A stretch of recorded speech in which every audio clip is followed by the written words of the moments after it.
So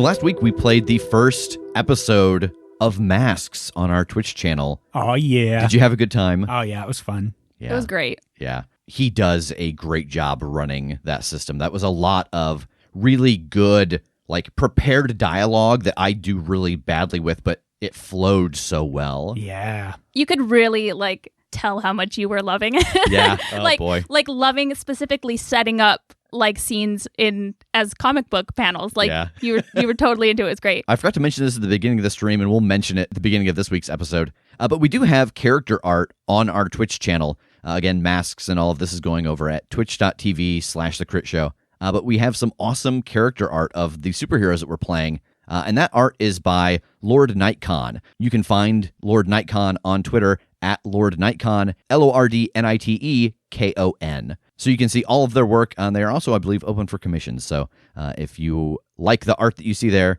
that's where you can find the artist who made that for us. And also, we'll be making any future character art we have on the Omniverse as we go forward for the rest of this year. And lastly, I just want to remind everybody that we have the cosplay contest coming up for our 3-year anniversary. The deadline for that is May 21st. We have started to get some submissions. Very excited about them. We have got a couple of great prizes set up, including a pile of swag from the mystery pile that keeps hidden in my closet from the Patreon giveaways and all of that. That sounds so menacing. It's like my dragon's hoard. Hidden away in my closet. And we also have a gift certificate for our merch store, which has a bunch of new shirts on it. My favorite new one being the Keep Calm and Roll Plus Cool, which we have sold a bunch of this week. I'm very excited. Awesome. And then lastly, the third winner will get the opportunity for me to run a game for them and 3 of their friends. So you can enter that by submitting through the website, sending us an email with the photos, or adding us on Twitter. And again, that deadline is May 21st. And with that, it's time to let the recap roll. And you knock into him, pushing him out of the way. As you push him out of the way, you see that the spear has finished lighting up and it fires, but there is no one there to catch it. And it hits the crystal, and you hear this soft, distant scream. And Megan and Tass, for a brief moment, you can see the silhouette of someone inside the crystal as it lights up. The crystal pulses with this influx of power and then explodes. Your world is filled with blinding light and extreme pressure as you're all thrown backwards from the force of this magical backlash. After a moment, your head's clear and you can see a form made out of radiant light standing where the crystal was moments before. It turns and it looks at you, Tass, but then it raises a glowing hand and examines it. And then it slowly turns and looks at the spear floating at the center of the circle. It takes a slow step forward and then gently reaches out and touches it.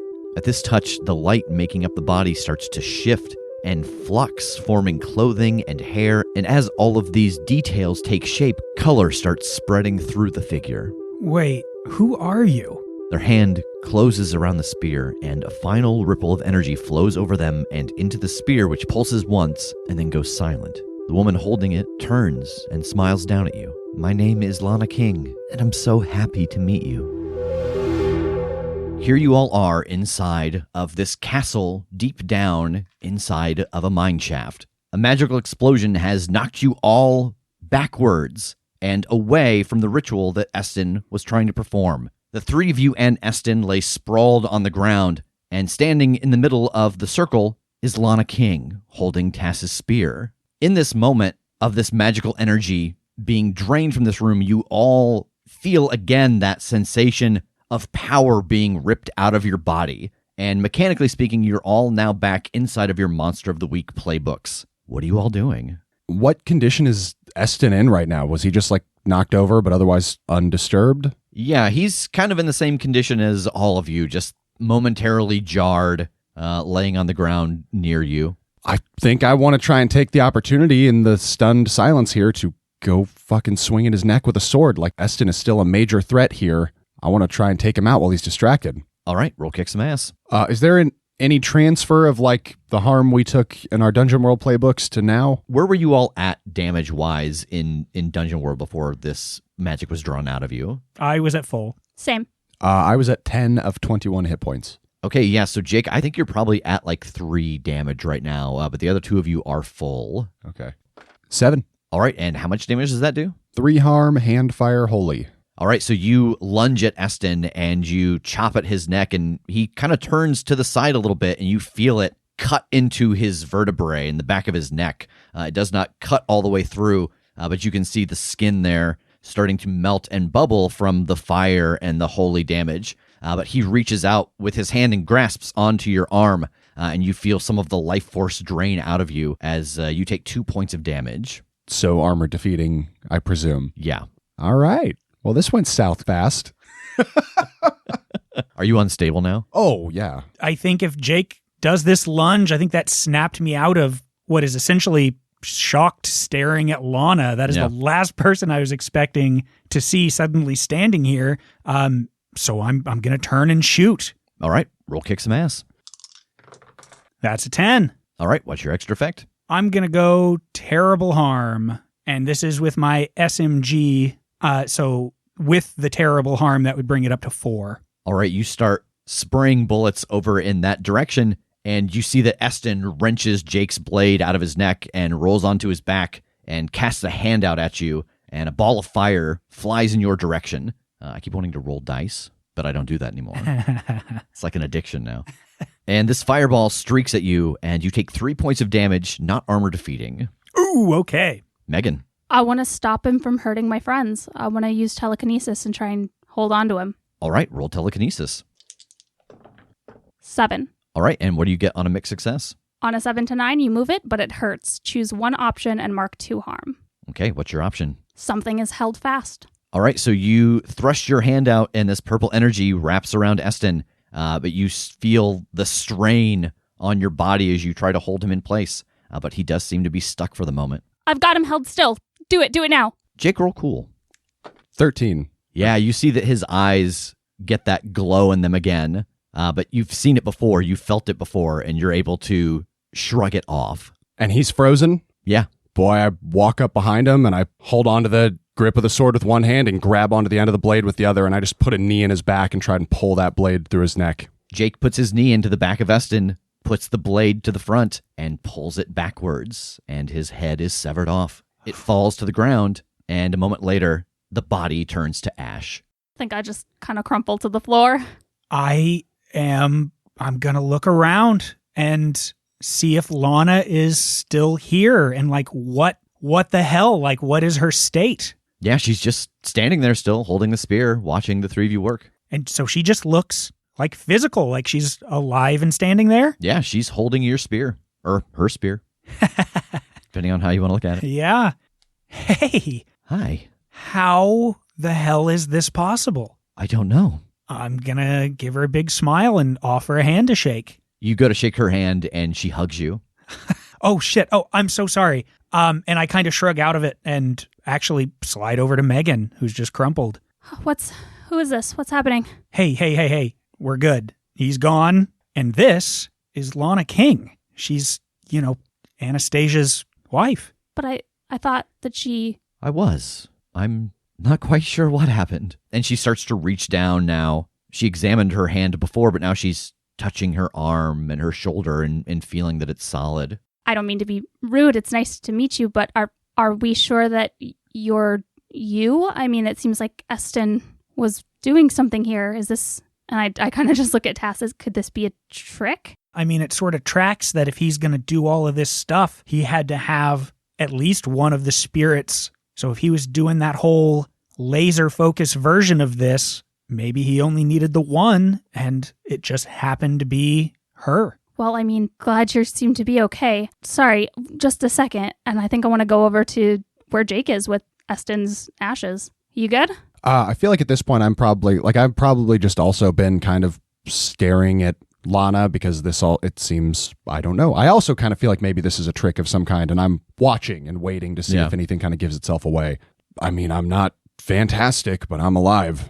Thanks for that. I'm gonna clean this up. You should probably go have Tass look at you. Yeah, man, come here. You're in rough shape. Yeah, I'll head over to him and kind of sit down on the ground. And as you start to treat Jake, roll medic. And while you're doing that, Lana starts to walk around and she's examining this magic circle and all of the things inscribed in the floor and just looking at the spell that has just gone off. Okay. That is an 8, so you can either stabilize or heal 2. I guess I'll stabilize. Again, I think as Lana's kind of circling and looking at stuff, like mechanically, if this were D&D, I have readied an action to like trap a like that's just, I'm just waiting for the other shoe to drop. Yeah, so I think that normally I would have you roll read a bad situation here, but and there's no way to say this that isn't just us metagaming. Mm-hmm. But there's no fail consequence, and there's nothing bad to read here. You try to get your hackles up around the room, and nothing is kind of setting off your spider sense, we'll say. Okay. Can I look around for like jars or anything that he has down here? Something that's container-like that I could put these ashes in to put in my backpack? Yeah, there's nothing in here, but you do know that back in the room that had the secret door, there was a lot of stuff like that. Oh, excellent. Yeah, then I'll find something to bag him up. Yeah. Okay. Put him in my backpack. Lana, do you remember anything?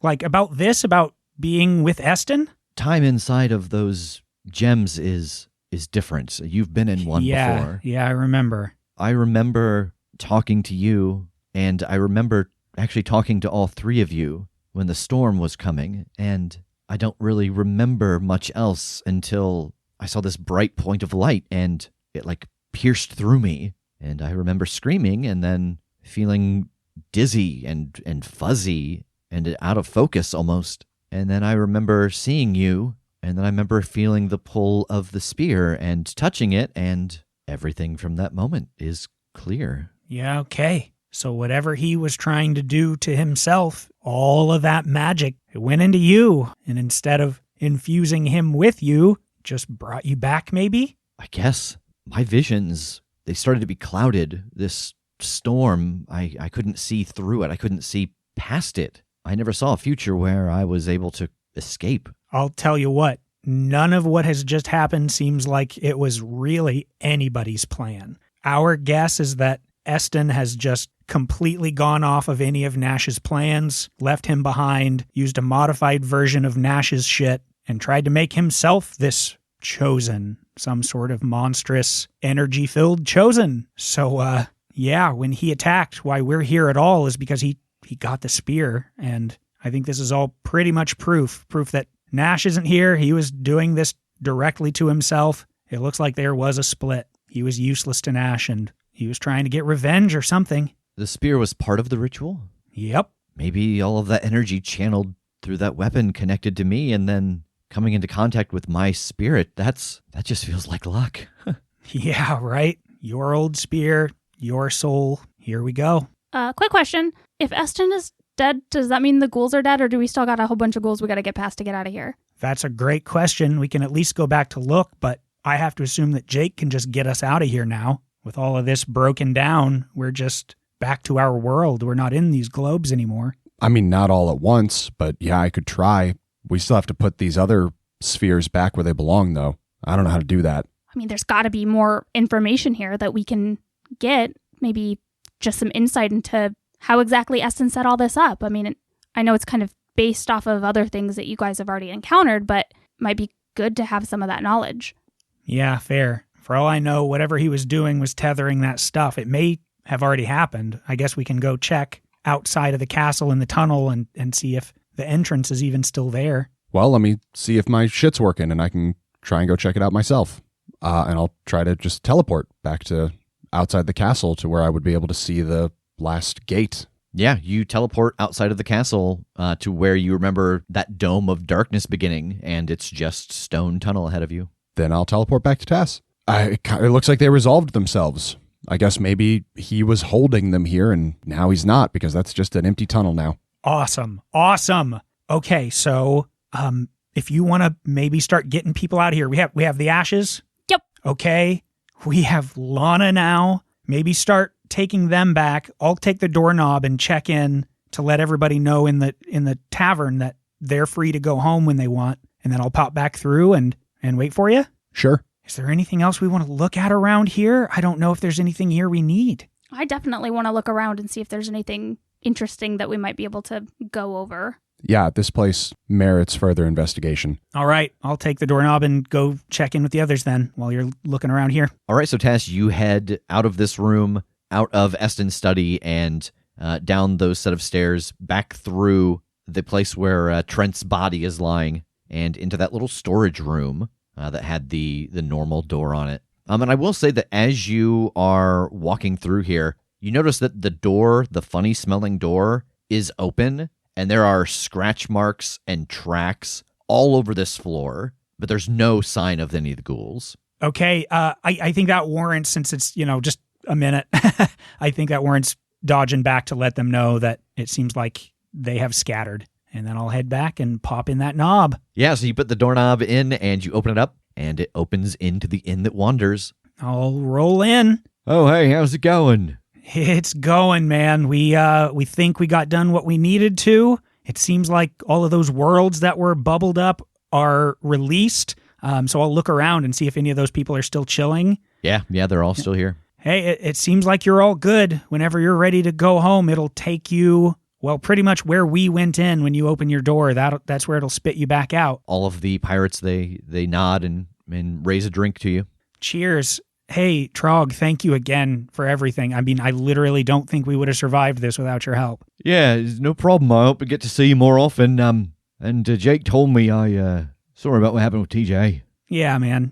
I appreciate that. But yeah, we'll make sure we come see you more. This is great. You're doing an awesome thing here, so hopefully we'll see you again soon. You're right. Take care, bud, and I'll head back. Megan and Jake. So where exactly are you looking around? What do you want to do here? Lana's just kind of hanging out with you. I think I'm looking for the type of shit that was in his lab in Fanarin. I'm looking for books. I'm looking for schematics, like trying to figure out exactly everything he's been trying to do and how he's been trying to do it, whatever notes he's been taking. All right, roll investigate a mystery.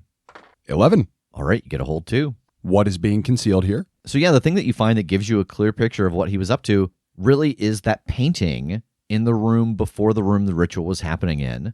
You can see all of these colors lacing together, and it's basically what Tass kind of said to Lana, that all of the energy from these different worlds were being pooled, and that energy was sent through the Spear of the Chosen. That energy would have hit him, and the soul of the Chosen would have then been drawn into him. That's why he was standing against the large gem that held Lana's soul. And I think the other thing that you find is that these chunks of these worlds were picked specifically because they had something large and powerful inside of them. So you had the grotto of the shark god, you had the ice dragon, and you also had the demogorgon. So it seems that he picked those spots from those worlds to get those creatures because they fulfilled so many of the check marks that he needed to be able to have the power and the energy to pull this off. All right. I think kind of following the idea of just looking for all of his various researches, like even things that weren't this ritual, what can it do?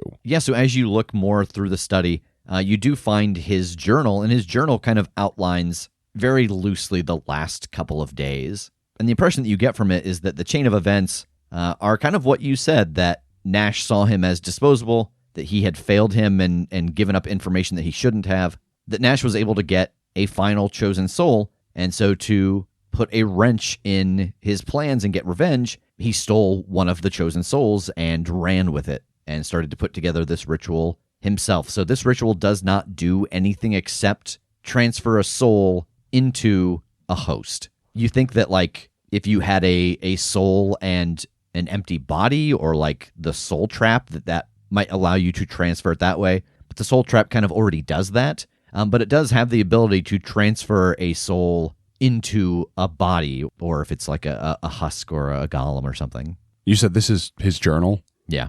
I will just hand this off to Megan. I imagine whatever might still plague her mind, the answers might be further back in this thing. Thanks. I'll look through this later. I'll put it in my backpack. Can I look around, even if I have to kind of backtrack to maybe some other rooms? I'm kind of interested in looking more for, are there any like items or artifacts? Like, I know he was obviously doing other things here, like even if it's going back to like where Trent was, and maybe he was working on something else if this was like his castle. So I think that going around the castle and, Tass saying to you that, oh yeah, the ghouls have kind of scattered. You go around and you do find that there is no sign of them. It seems that without his tethered control, they just kind of went back to whatever it is that ghouls do when they're not being directed. The thing that you find down where Trent was, and both of these bodies are now dormant inside. They are other ghouls, again, with these extra appendages and very sharp claws and just kind of testing. You don't get the impression, though, that he was here very long. Like, all of this seems set up pretty fast. Like, it's kind of complicated in the sense of bringing those magic realms here, dropping this castle here. But it was all done relatively quickly. And you imagine that's probably from having stolen from Nash and then ran. So, like, is this his castle, or did he, like, you know what I mean? Like, is this his house? It's still here. You know that it's not from this place. It seems that he brought it over somehow, but it is still here. It is just sitting in the bottom of this empty mine shaft. Yeah, I think then I'll go back to talk to Jake. Hey, so, like, all those other worlds got disconnected, and this place seems like it was brought here as well, but it's still here in this mine shaft. Like, where did it come from? I don't know. Maybe it's just from somewhere else on Earth, or maybe, we were able to go through portals bodily. Maybe somehow it just came through. And even though the magic surrounding it is gone, it remains. It looked like he set this up pretty quickly, so I'm guessing, like, this isn't his home base. Where'd he get it? Did he just find an abandoned castle? Did he take it from someone else? I mean, maybe we can Google castles that have gone missing when we get back to the surface, but right now I don't know how to answer that. I don't know how to figure it out down here. Yeah, I'm really interested to see what that Google result is going to come up with. I mean, the good news, maybe we have an underground castle now, if nobody else is looking for it. That is true. The ghouls all seem to have, like, left. Like Tass said, they weren't holed up where they were before, but yeah, it seems like he was telling them what to do, and now that he's not doing that anymore, they're just off doing ghoul business. They're all doing ghoul business. They've all got little just collars with ties. They got little briefcases. I guess I'll wait till Tass gets back so we can figure out where exactly we are going from here. Yeah, a couple moments later, Tass comes back out of the Trog door. I can't believe you've done this. Trog door!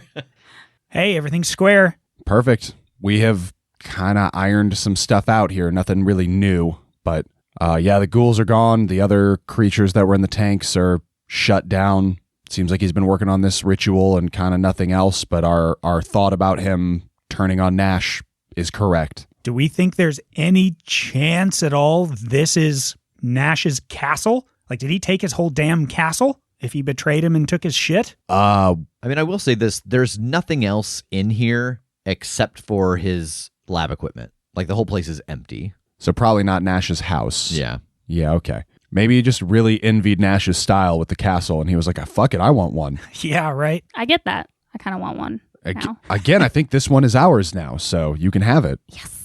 Is there, where he was doing all of this stuff, is there like a magic circle inlaid? Yeah. Just a thought. I mean, this isn't the ideal location, but we have a magic circle if we want to set up the portal here, if we want to give Nash something to work with. Oh. Grandpa. Yeah, that's a good idea. I mean, we got to hash this out because wherever we set it up, that's where we're coming out, right? Yeah. Yeah, I mean, it's just a thought, something that we can look at if we don't have a better alternative, or if setting something up a little closer to Chicago is just going to take a lot more time on our end. You know what I mean? Yeah, I mean, it sounds pretty solid to me. We have got the circle here. It's in a secluded place that we don't think many people might stumble across. I mean, I could even take the time to do my own magic here to, I don't know, cloak it or shield it or make sure it can't collapse in the next 100 years or whatever. Like, if this is where we're going to be and we know he's going to need a minute, I could also take that minute. Sounds good, man. All right, so we know we need to check in with him then and maybe bring him here. You're working with Nash? A version of Nash, yes. Yeah, there's, a future version of him where everything went sort of to plan, but then it didn't, and he came back, and now he's working against current one that we have been dealing with. So it's not an ideal situation, but the logic is sound that we can use something that he can do to get ahead to the future to get the information we need, because frankly, we're not strong enough to find that stuff here. We don't think that we're going to survive it. But if we can get ahead, see it all laid bare, and then come back, we can stop it here. So there's 2 of them here? Yep. That sounds dangerous. Yep. There are some time things that are making it so that they're not together, like they can't be close together. Our Nash, I guess, is slowly losing pieces of himself, like he's losing a lot of the memory and what led up to him doing all of these things. He's been able to give us breadcrumbs to change the course of what he had done. I bet that's why I couldn't see any further. If the future was being changed or was altered or was uncertain, I told you there was a storm that kept blocking my view of the future. Okay, interesting. Hi, I'm Megan. Hi. Nice to meet you. Nice to meet you. Yeah, so future Nash that's here helping us is my grandfather. But he's not really, but he is. But he's also Nash. Yeah. That must be difficult. Yeah? He's like, yeah, little bit. Earlier, you told Megan that I was Anastasia's wife. You've met Anastasia? Yeah, we're actually close. You want to go meet her? I do. I can take Lana there first so we can give them a minute, come back and get you guys. Sure. Yeah. I will hold out a hand to Lana. What are we doing exactly? I'm going to teleport us to where your wife is. All right. And she turns and hands you the spear, Tass. And you notice that when she lets go of the spear, it's brief. But there's a moment where she seems less tangible, but then she's solid again. Yeah, I think I give a little double take at that. And even as she's handing it to me, there's something about it that doesn't feel right. But for the moment, I'll just give her a smile and take it. And she holds her hand out to you, Jake.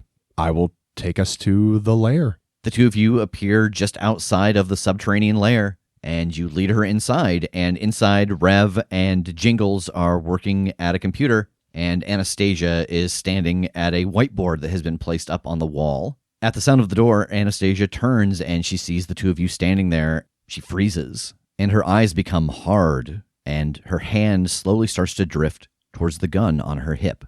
But Lana smiles, and the smile stills Anastasia's hand and softens her expression. Is that you? Yeah, it's me. Lana steps forward and takes Anastasia's hand, turning it over and kisses the palm, then raises it, resting it lightly against her face, closing her eyes. You left, I woke up, and you were gone. Lana opens her eyes again, and now they're brimming with tears. I'm so sorry. Anastasia's hand caresses Lana's cheek. I was supposed to protect you. I know. I couldn't let him kill us both. If you came with, if you even knew where I went, that would have been the end. Are you really back? Lana nods, and tears start to spill down her cheeks, which Anastasia brushes away with her thumb. Don't leave me behind. Not again. I won't. I promise. Anastasia nods and slides her other hand into the small of Lana's back, pulling her in tightly, and they kiss. And now it's time for end of session experience. Oh my. All right, so we are going to do experience, obviously, through Monster of the Week here. Does all the shit we did in Dungeon World count for anything in Monster of the Week? Yeah, it'll answer your questions. All right. So, did you conclude the current mystery? Sure did. Yep. What was it? It was Estin, where go? Why? How? How? Who? Where? And a little bit of when. Did you save someone from certain death or worse? A few people, yeah. Yeah, you saved some people from being sacrificed by the shark gods. Or to Yeah. the shark gods, I suppose. We saved Trog some boredom. Yeah. Did we learn something new and important about the world? Yeah, I think we confirmed the Estin and Nash split, which is kind of a big deal. We learned that there's this whole laser focus version of pulling power that Estin created. We learned that it's possible to bring a chosen soul back in very specific explosive situations. Yeah, almost kind of by accident. Yeah. And we'll talk about this. I'll get to this final question. You know, obviously we're going to talk about just some random things that happened throughout the mystery. That was pure luck. When I knew that Estin had stolen one of the chosen souls, I rolled a d8 and subtracted 1, and it was Lana's soul. And then when Jake gave over your spear, it was like a couple days later when I was editing, it occurred to me, I was like, oh God, this has to do something if this goes differently. Nice. So yeah, that was wild. That was awesome. And then lastly, did we learn something new and important about one of the hunters? Yeah, apparently we're all chosen or possible chosen. Yeah. And I think that was probably assumed for Tass and Megan because you both become the chosen, or you were the chosen. Yeah. But we do find out that Jake is also, and that you could travel bodily through these portals, and the energy of that world would make you fit the world. That the mental backlash of being in another world, another time, would not affect you the way that, say, it did Grandpa Tincture. So with that, everybody gets 2 points of experience. Does anybody level up? I do. All right, what are you going to take? I'm going to take my last chosen move that I can take. So I'm going to take Devastating. So when I inflict harm, I may inflict +1. I don't always, but I can, I guess. Like you choose, or we flip a coin, or... It just says you may inflict +1 harm. Okay, so I assume it's just you get to decide if you want to do it. Yeah, if I'm feeling particularly stabby. So is there anything else that came up in the course of this story that you all want to talk about or you have questions about? I feel like the inn was a big thing. Yeah, it was cool.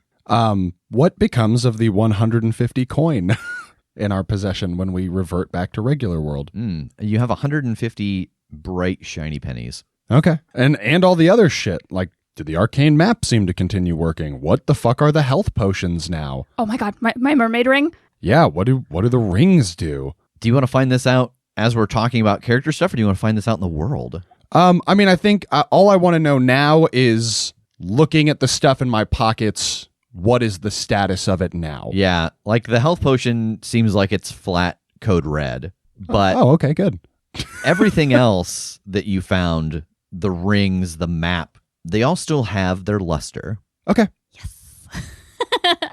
And I said before when we first jumped into Dungeon World that I wanted to take a moment to thank Mark Tigert. And the reason that I wanted to thank him is because all of the worlds that we saw and all of the creatures that we saw and some of the magic items that we saw came from their book of Quick Start Worlds for Dungeon World. And you can find all of their work on Drive-Thru RPG under Lamp Black and Brimstone. So I want to take a moment to thank them for sending me this pack to use when we jumped back into Dungeon World, and for a number of the monsters and magical items that you saw in this last story arc. So thank you again.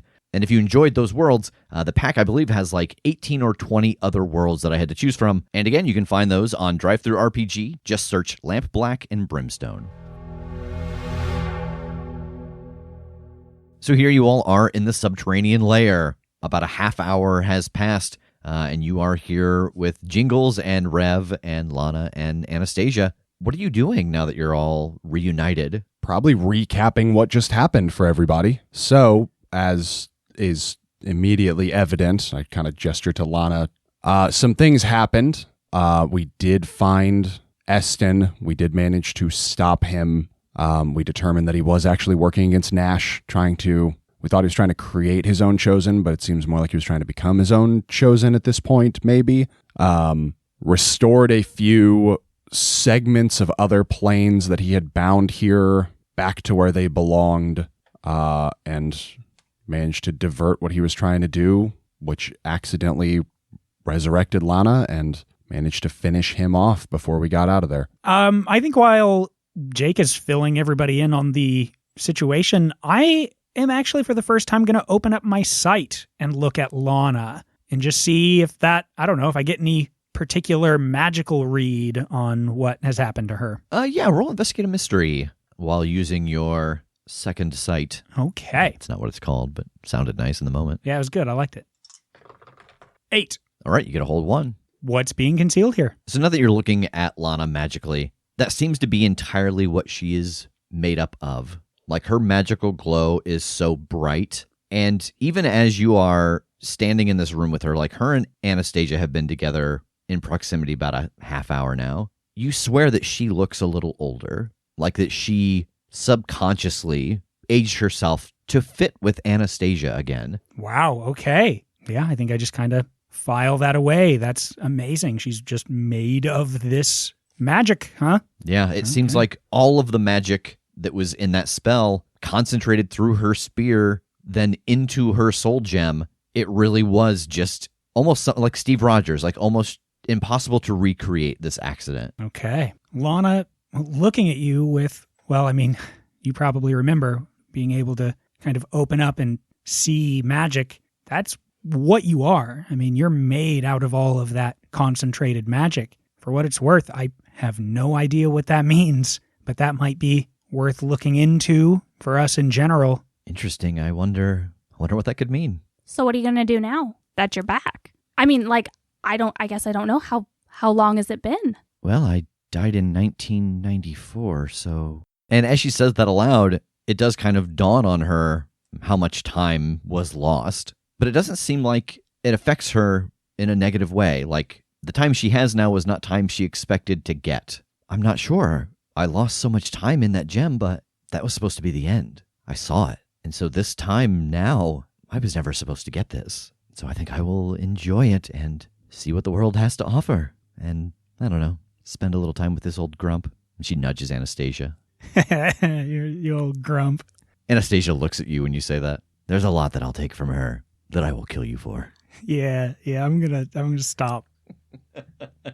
Well, I think we have a few things we have to consider as well, and we have something that we need to go check on. So we should be back, I don't know, as soon as we can to check in, but we're gonna try to go hunt down a lead. I think I go over to Anastasia and I pull out Estin's ashes and I give them to her. This is what's left of Estin. Don't let him come back, okay? All right. And I hand him to her. She holds them in her hand for a moment and is almost just feeling the weight of them. Feel any better? I feel better knowing that he can't hurt anyone anymore. So I guess not as much as I expected, but yeah, a little bit.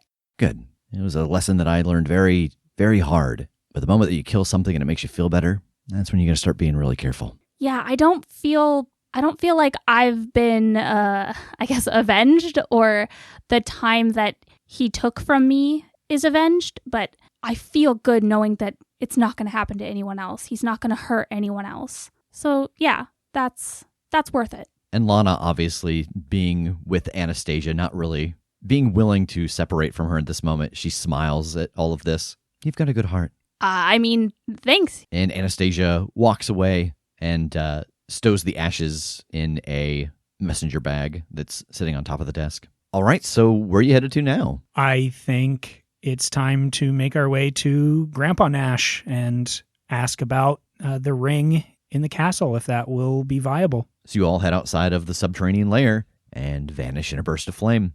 We find ourselves back inside of the kitchen in Megan's mom's house. Nash is sitting there with a glass of milk and a couple of Oreos, looking at all three of you sitting around the table. So we think we found a circle for you to use. It's kind of in this, a castle that was transported underground into a mine shaft, and it's about 2.5, 3 hours away from Chicago. Well, in the sense of a place to put a portal into the future or the past, depending on how you're looking at it. A couple miles below ground out in the middle of Illinois is not a bad choice.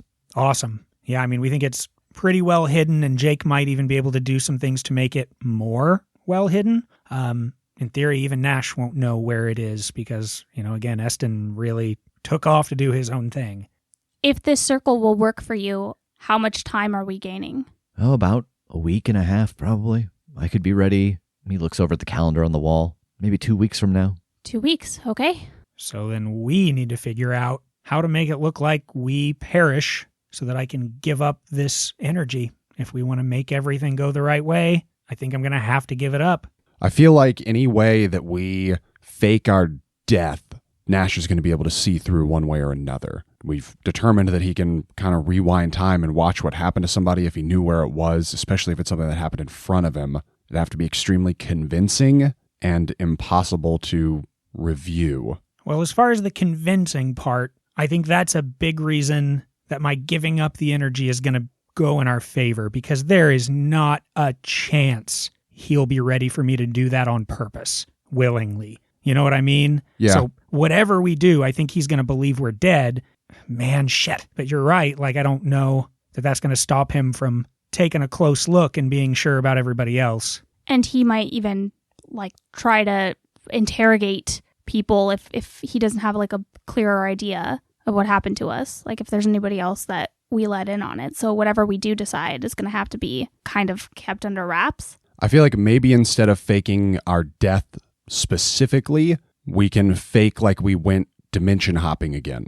But just this time we didn't make it back. Okay, so yeah, I like that. So we get ready to go through. I give it up as we're stepping through. he's going to know that's out in the ether, and he's going to know I didn't give it up on purpose, or at least think that. And then we just, quote unquote, never come back. So we just tell everybody else that we're going to a different world. So we are going through a portal. It's just not the portal that we're telling everyone we're going through. Yeah, I like that. I mean, hell, I don't think we tell them any specifics except we're hopping. We have another thing. We don't want to say what so that he can't get a hold of one of you and try to extract that. Yeah, and like the people who know about the portal process know that we've talked about time being weird. So for all they know, we stepped through a portal into a world where 1 second there is 100 years here. Yeah, good call. And if they don't see us again in their lifetime, that wouldn't necessarily mean that we weren't coming back. Okay, so then, oh, that's great. Yeah. Oh, God, but yeah, when we don't come back, if we don't come back, what's going to stop them from going real hard to try to throw a wrench in his plans? Because we need this to pop off all correctly, right?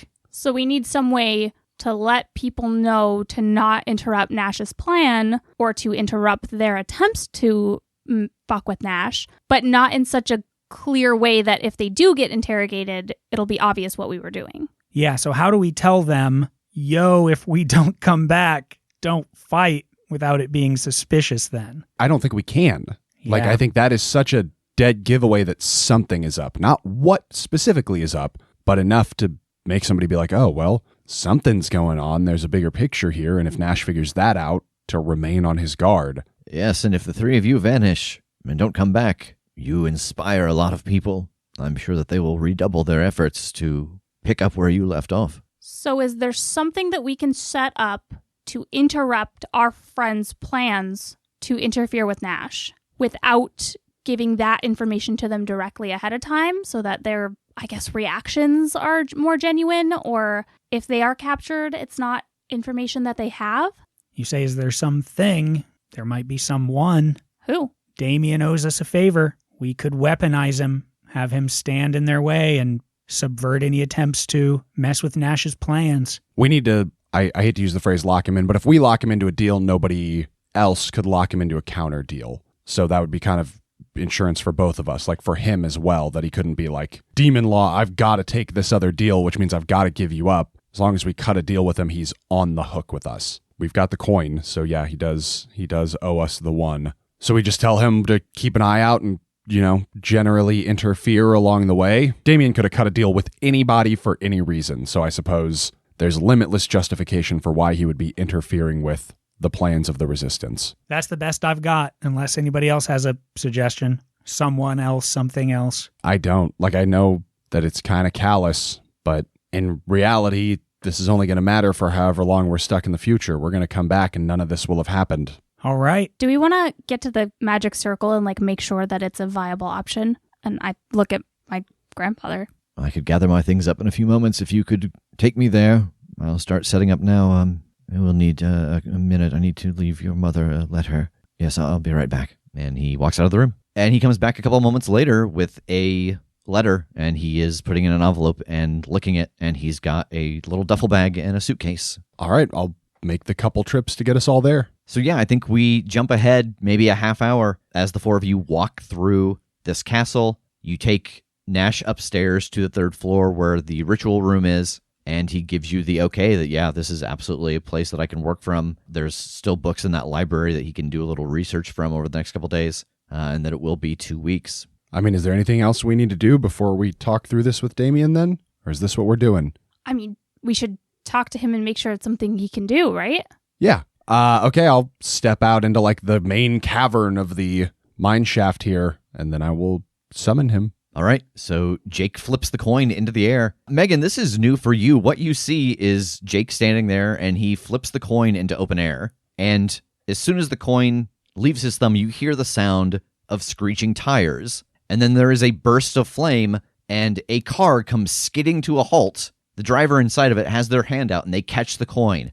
You notice that the driver has gray skin and small horns, black hair, and a set of sunglasses, and a leather jacket. Yeah, I was waiting to hear from you. How's it going? That was the raddest shit I've ever seen in my life. Oh, shit. Who's your friend? Damien, this is Megan. Megan, this is Damien O'Doyle, our good buddy. Right. Hi. Hi, I like your hair. Hey, thanks. I like your car. Thanks. You want to go out sometime? Yeah, I'm just like looking back and forth like, whoa, this popped off faster than hell.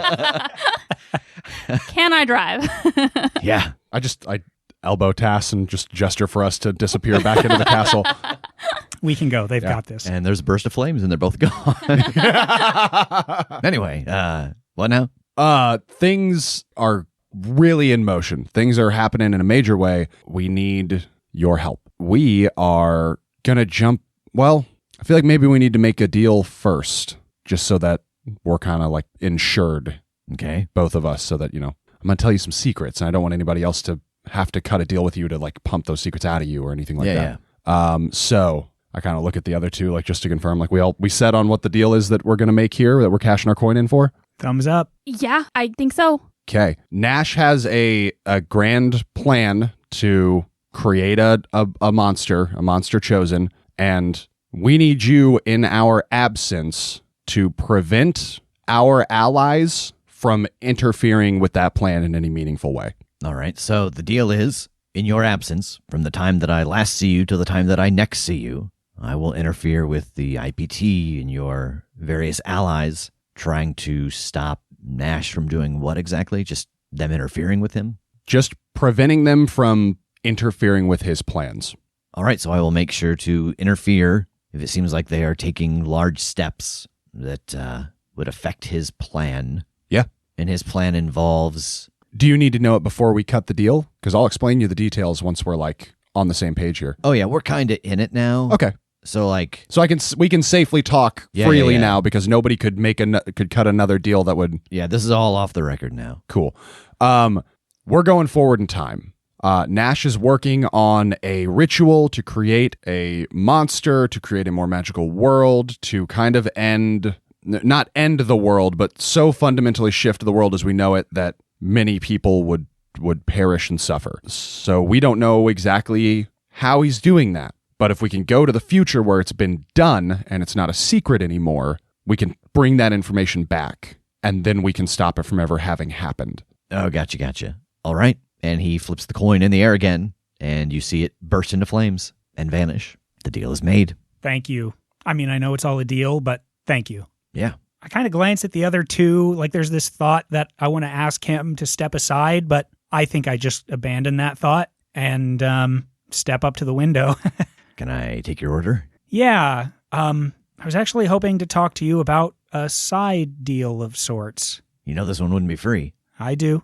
I'm listening. So if this goes the way that we hope, when we leave, I'm going to lose what I have. I'm going to need something, some kind of power, some ability to help when we go through, because I've gone without it before and I was the next best thing to useless. So I was trying to think of my options here. I already sort of got one offer, but that's kind of a deal with the devil situation. You're looking for power? Yeah, I guess stated simply, that's the gist. You know what? I think I've got just the deal for you. Why don't you all step into my office? And he nods towards the passenger door as he lowers his sunglasses. Yeah, we'll get in. Damien adjusts the rearview mirror and drops the car into gear, leaving nothing behind but a set of flaming tire tracks.